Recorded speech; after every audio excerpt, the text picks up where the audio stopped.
I'm going to be mostly negative now off the back of those two presentations where they were giving very positive messages and being a force for change. Mostly going to be complaining about bad things in our food system, but with the view that if we can generate enough evidence that this is causing harm, then it really does support policy action to make the food environment healthier for young people and for all of us. So I'm talking about young people mostly because they are the main recipients of food marketing activity, and they are the ones that are most vulnerable to its effects. So we know that children are particularly targeted by marketers because they have independent spending power. So they have pocket money, and they usually will spend that on confectionery and snacks as a priority. They also have an influence over family spending. So if a child goes with a parent to a supermarket, that parent will likely spend more, and the items that are in that shopping basket at the end will reflect the child's preference for items as much as their own. Marketers also know that obviously those children will grow up someday, and so if they're gaining brand loyalty from those individuals at a very early age, later on those individuals will be making purchases not just for themselves but probably for a family of their own. And so if you can get them hooked into your brand and your products from an early age, you can benefit from that lifetime of sales. That's the picture just now was slightly misleading from the perspective that it talks about mostly younger children, but it's important to note that adolescents and teenagers are also very vulnerable to food marketing.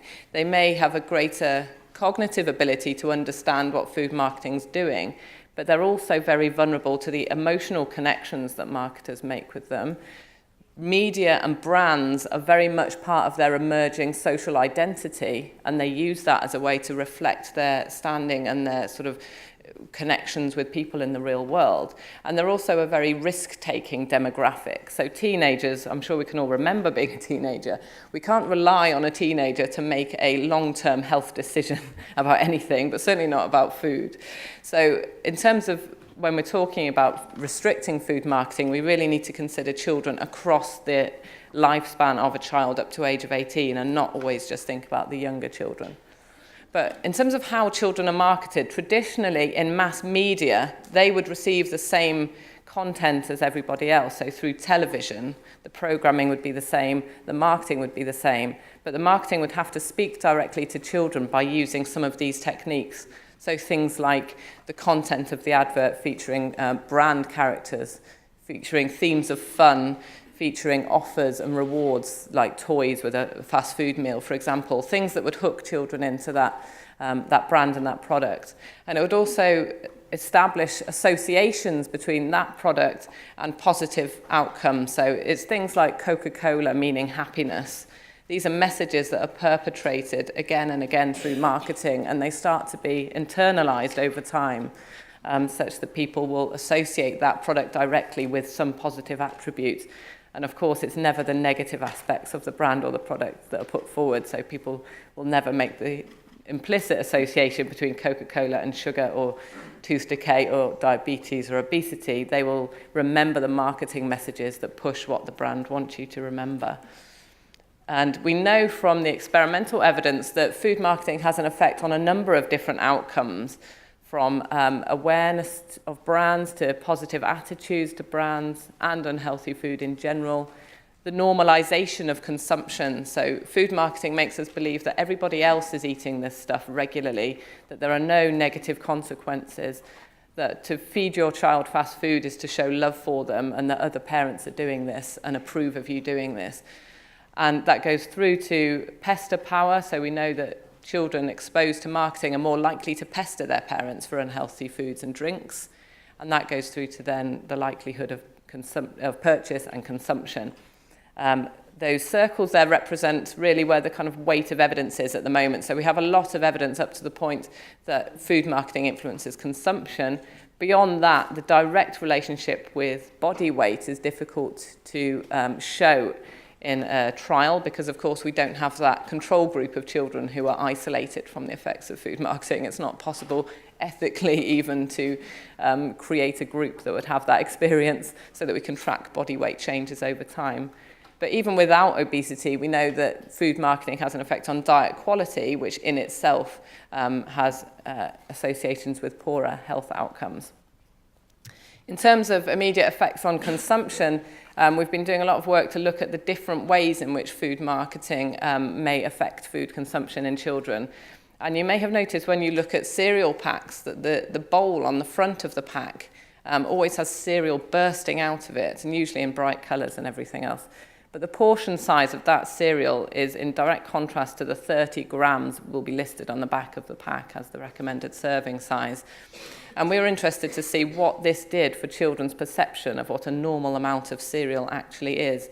And so we created those green boxes there that mimic a 30-gram serving size and a 90-gram serving size as is normally found on the front of cereal boxes. And when children are randomized to receive one of those boxes and then given cereal to eat alongside some milk, if they see the bigger serving size, they receive the box with that large portion on the front, they will serve themselves more and eat more. And so that's one aspect of marketing that is under research, really, how food packaging can influence children's sort of understanding of how much they should be eating when they're at a vulnerable time in their lives, still learning about norms and modelling themselves on images like this and other people around them. Of course, we know that there are lots of studies that demonstrate that after food marketing, relative to non-food marketing or no marketing at all, when children are given snacks, they will consume more after receiving food marketing, whether that's through television or through the internet. It has an immediate priming effect on consumption, and children will seek to consume the foods that are made available to them. And this meta-analysis demonstrated that when you put all of those studies together, there is an effect of food marketing on immediate consumption in children. We also know there's a recent study from Australia to suggest that when children do that overconsumption after food marketing, they don't then reduce their consumption at the next meal in order to compensate for that. So that the increased consumption as a result of food marketing is actually leading to greater energy intake that day. And you can imagine if this is done in an experimental setting, you get a certain level of impact. But in real world, that would be magnified. Those marketing messages would be repeated and repeated and repeated through many different avenues. And so we can imagine that if we're seeing a sort of a 194 kilojoule increase we saw here with a very short exposure to food marketing, that would be amplified when you consider the sorts of messages they receive in the real world and cumulatively over time and through many different avenues. But of course, it's not all about television anymore. When we're talking about how marketers can reach young people, digital media has afforded them a facility by which they can speak directly to young people and using very persuasive techniques. What we see in the UK is that even at the age of 8 to 11, almost a quarter of children have a social media profile. And typically that is a younger age than is the legal minimum age required by many of the social media platforms. And when you look at 12 to 15-year-olds, that's gone up to nearly 3/4 of them. And they're online for over 13 hours and up to 21 hours a week. And this is usually in addition to their TV viewing time, by the way, not a replacement. There's just a lot more dual screen viewing and a lot of a different kind of consumption of these media. And when they go online, they see an awful lot of digital food marketing. So this is one graph where the UK does not want to be leading, although it won't even be on the graph next year. That's another story. Let's not get into that now. But there are masses and masses of spend on digital marketing. And digital marketing is also very cheap. So what this tells you is that beyond TV, there is an awful lot of proliferation of these messages that are just amplifying what's said on TV, what's said on billboards, what's said on food packaging at the point of sale, and sports sponsorship. And it's moving through the digital system in a quite staggering way, really.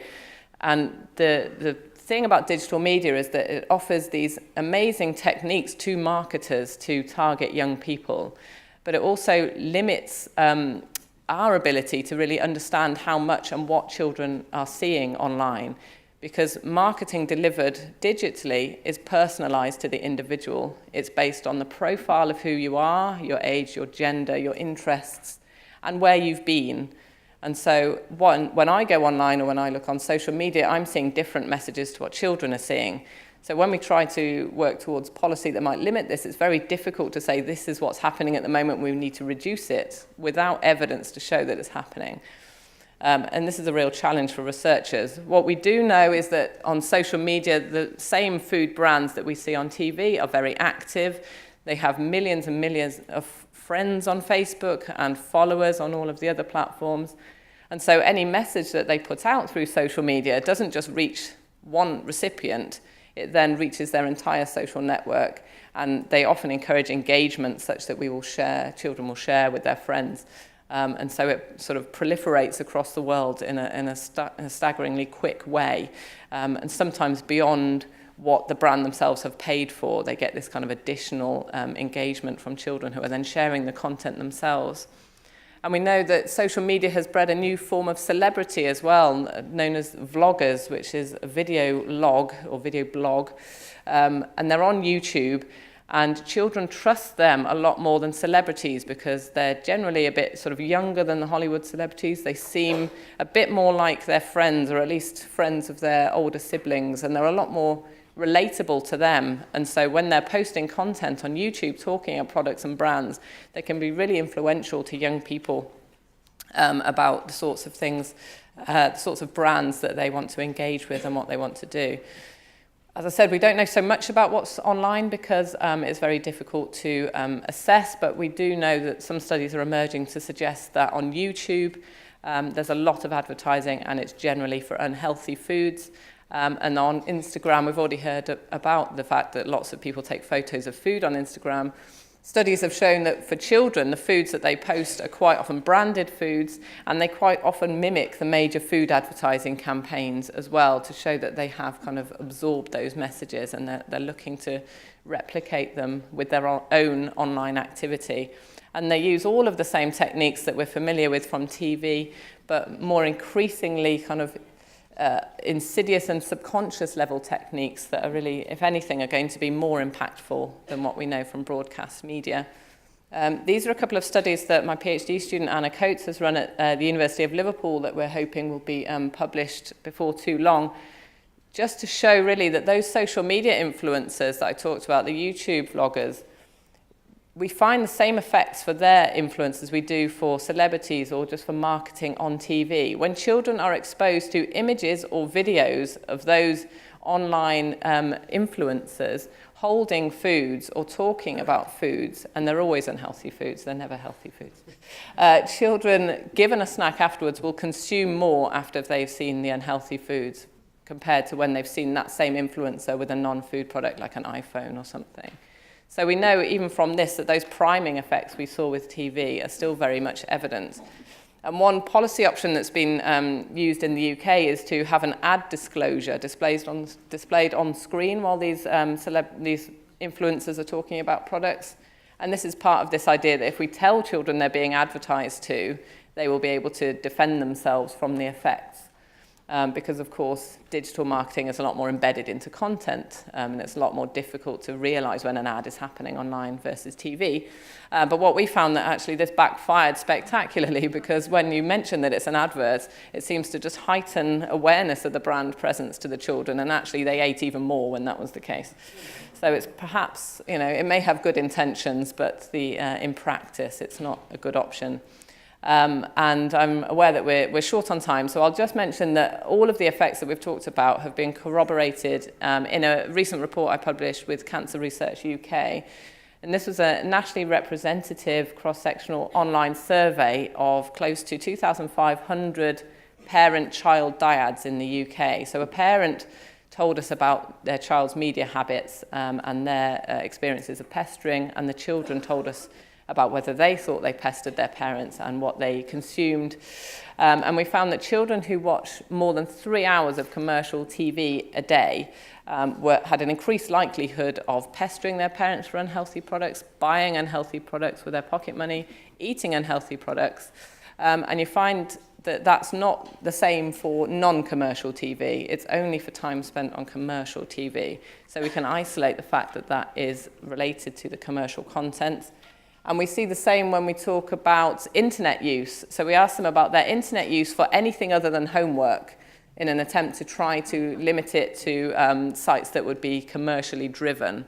We find the same effects there, but perhaps even more worrying, children who spent a lot of time on the internet had reduced consumption of the healthy foods as well as all of those negative effects. And so it's clear that we need to do more to limit children's exposure to create the healthier food environment that we all want for them. Thank you very much.